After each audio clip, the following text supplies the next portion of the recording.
Buglioni versus Andrew Robinson. Let me start off by giving you the judges' scorecards. 97-92, 97-92,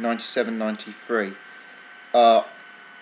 Effectively, I thought they were quite wide. I'd actually scored the fight on my initial scorecard 95-95, in other words a draw.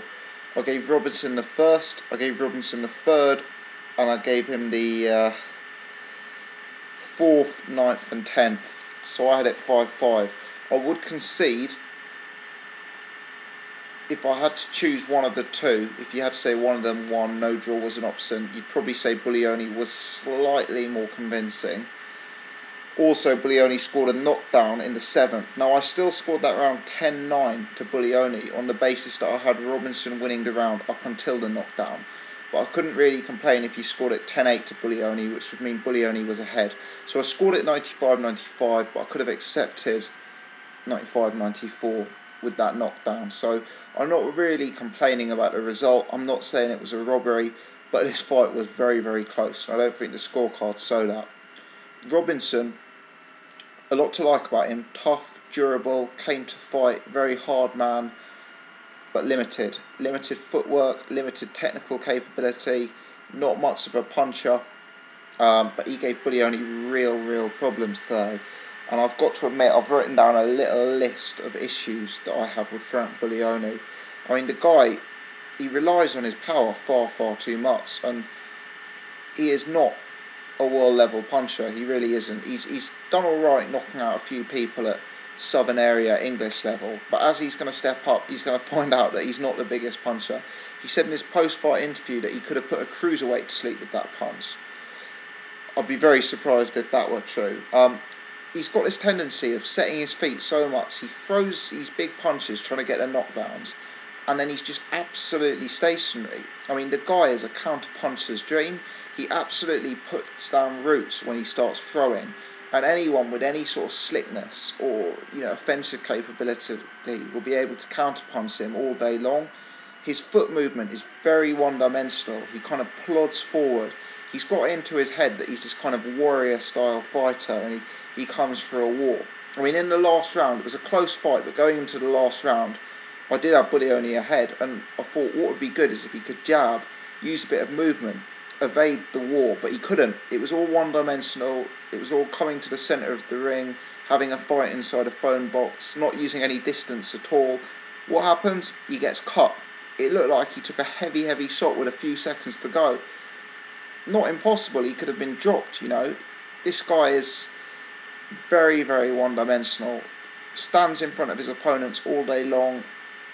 No movement, no head movement. I mean, someone tweeted they've seen a Dalek with more head movement, and I think they're probably right. His foot movement and his head movement is so route one, I cannot explain. And he needs to get out of his head about this liking a war in the centre of a ring, because this is a guy who got dropped by knocked out actually by Sergey Kamitsky, a career middleweight.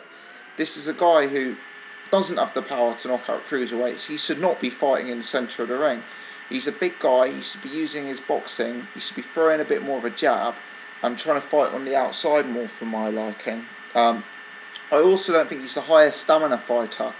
Even though he was winning the fight after 8 rounds, and Andrew Robinson had taken a lot of punishment, Robinson comes on strong and wins the 9th and the 10th, in my card levelling things up. This is after Robinson got dropped heavily. I think Buglioni, as I say, it's this war and this having a barroom brawl style thing. I think he punched himself out after the knockdown. I think he was so intent on his power and having a fight that he neglected to take a step back, pick his shots, use his boxing, and he punched himself out. He won the 8th round, which is where he punched himself out in my opinion, but it cost him the 9th and the 10th. I think there's severe limitations with this guy. He's so defensively fragile. He was a sucker for the overhand right all night long. This Robinson was a smaller man, maybe more of a middleweight.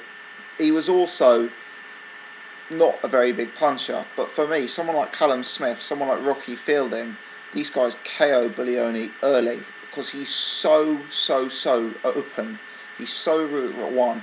You cannot stand in front of a fighter like Rocky Fielding.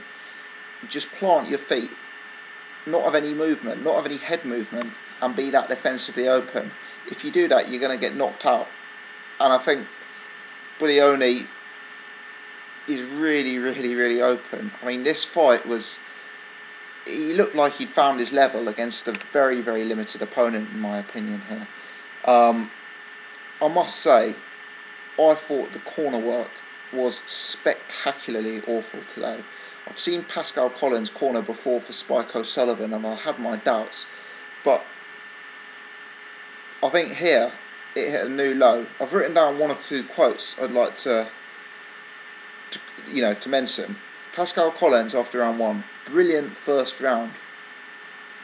I mean, I actually scored Robinson the round. Robinson was countering Buglioni all day long. A fighter as limited as Robinson counter-punching Buglioni, catching him 4, 5, 6 times with overhand rights.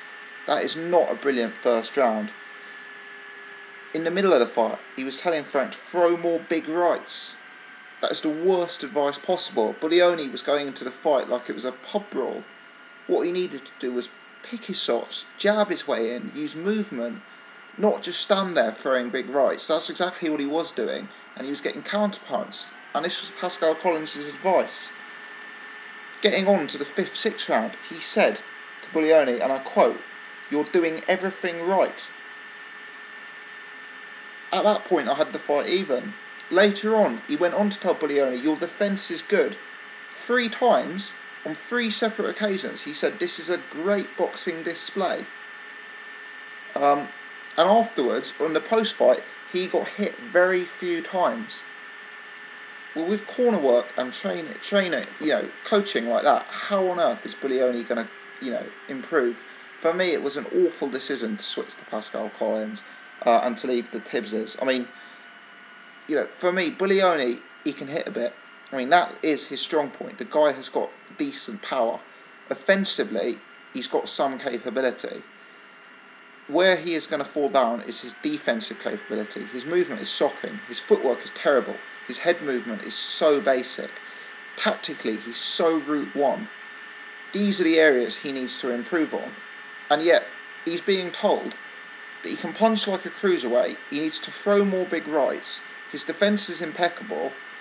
He got hit very few times. He was catching shots. And that he was doing everything right. I mean, this was a close fight against a very limited opponent. I can't see Buglioni getting out of the first 3 or 4 rounds with Rocky Fielding based on that performance. Let me say, very good fight, entertaining fight, trade English level fight, very much Buglioni and Robinson's level in my opinion. Real gritty fight, a lot of determination from Robinson. He performed with huge credit. So far, we're 2 fights into the bill. Wall Sykes, Buglioni, Robinson. I've enjoyed both immensely. Real entertaining action. And so far, this card is very much outperforming.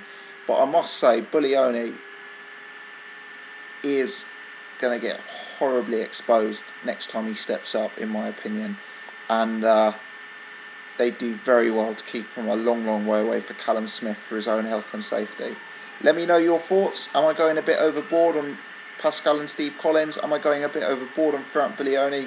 Or is this guy just a sitting duck for a decent super middleweight?